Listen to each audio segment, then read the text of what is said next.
We've got Liv Morgan SummerSlam plans being revealed today, plus details on that talent meeting that WWE held before Money in the Bank, and a top Raw star wants an NXT run. It's all in the wrestling news right now. And more for Morgan after her Money in the Bank win on Saturday and her consequential SmackDown title win. Finally. About time! She did it. She finally did it. And it's looking like it's going to be a busy summer for Liv Morgan. It certainly is. Dave Meltzer on Wrestling Observer Radio stating, right now the plan for Liv Morgan is Liv Morgan versus Ronda Rousey at SummerSlam. I think almost everybody figured it would be Charlotte Flair and Ronda Rousey at SummerSlam, and it's not. Charlotte Flair doesn't look like she's coming back before the biggest party of the summer, or if she is, she's not involved in the women's title picture. It's good, isn't it? I'm buzzing about this. Obviously, like, the stories there, Liv Morgan and Charlotte Flair have all the beef, and I think all of us just expected that to be the case. Either it would be a triple threat, or maybe even just a singles match, and Ronda would do something else. But this is really, really grand, isn't it? I'm very happy about it, and I'm talking as somebody who actually really likes Charlotte. I think she's one of the best women's wrestlers in the world. I think she's so very good at what she does. But it's nice to have a break, isn't it? It is nice to have a break. You have to go away so we can miss you, as the phrase goes. And just for Liv Morgan as well, somebody who has seemingly been so close, been the bridesmaid on so many occasions, and now they're giving her this opportunity. And the match with Ronda Rousey, I'm intrigued by, because Ronda has said, there was an interview, Ronda even said, I want the title to go to, somebody who's the most deserving and who wants it the most and the most passionate wrestler. And, no doubt about the passion and the fire for Liv Morgan. Man, the outpouring of support and love that she's had on Twitter. We talked about it yesterday on the news. There were a few tweets going around, but throughout the day yesterday, just countless current WWE stars, current AEW stars, ex-WWE stars, and all the fans as well, bigging her up massively. Couldn't be happier for her. I'm just a little bit worried, right? I think what will happen here, and I'm going to just lock this in now, is that you're going to get Liv versus Ronda. I don't think Ronda is going to want to put her over proper clean.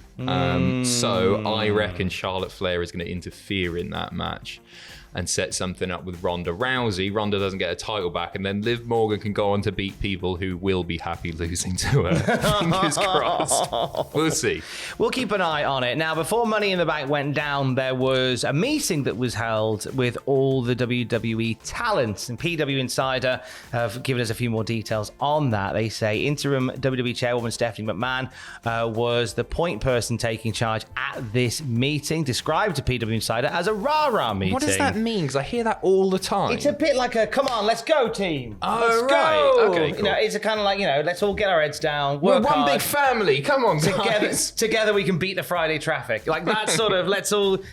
I think if we ever needed a Cultaholic rah-rah meeting, I think I'll do it. I could do a rah-rah meeting. I've just been buried. No. You could obviously lead it as boss, I guess, if you want. But if you needed someone just to go, come on. You're getting sacked in the morning. But you know what? If I am getting sacked in the morning, then I'll give a rah-rah meeting to myself to cheer me up the next day.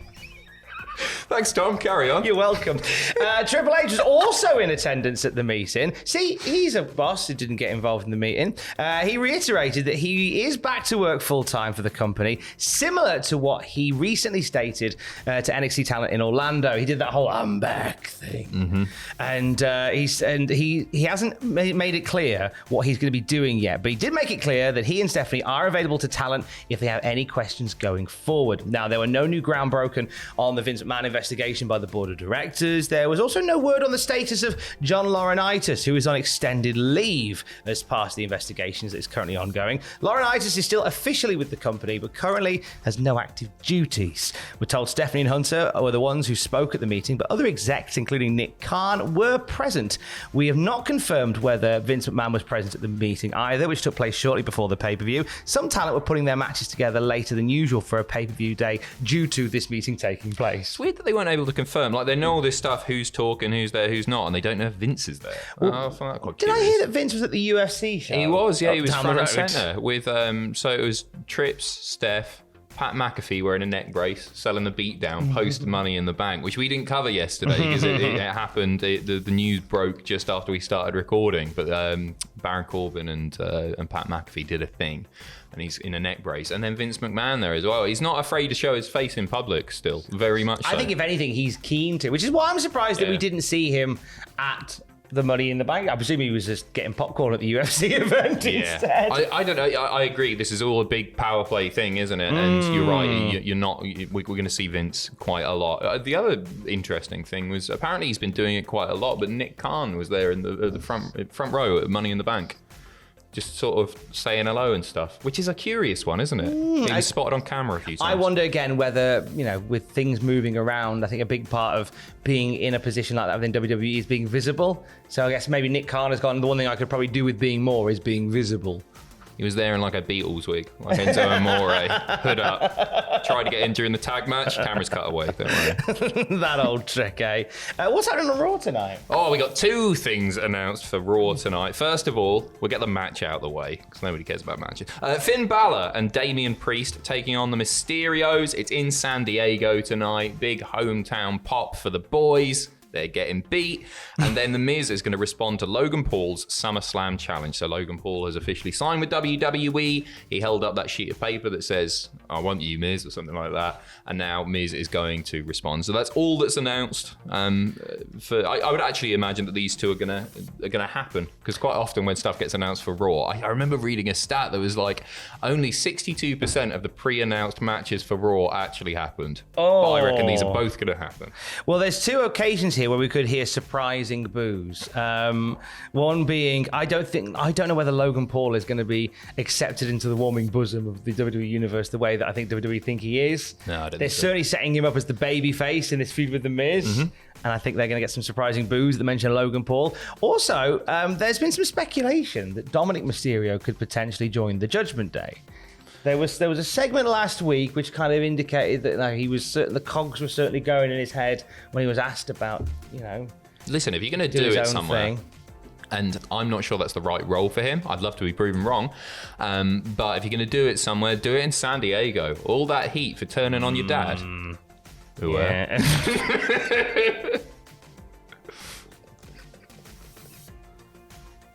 Carry on. Come on, Missy. Come on. Rah, rah, rah, rah, rah. Come on. Can't get the people excited. I can't do it, apparently. Mr. BBC. Stuck in your craw, that isn't it? Carry on. Let's end on a bit with Bianca Belair chatting to Wrestling Inc. So Bianca Belair, the Raw Women's Champion, is keen to do a bit down in NXT, saying, I started at NXT, that was my home. That was when she went there.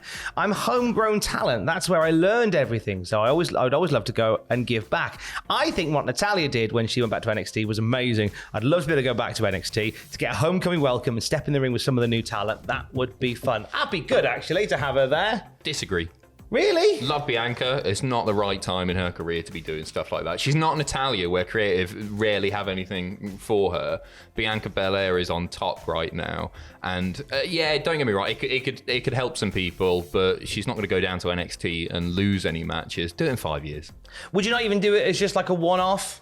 I guess just to pop the ratings, yeah. Then sure, but not to do a slightly longer program like Natalya did. I don't think it's the right time. I was just thinking maybe if you did something like you'd have Roxanne Perez and Cora Jade and they're squaring up to Toxic Attraction, 6-woman tag in the main event.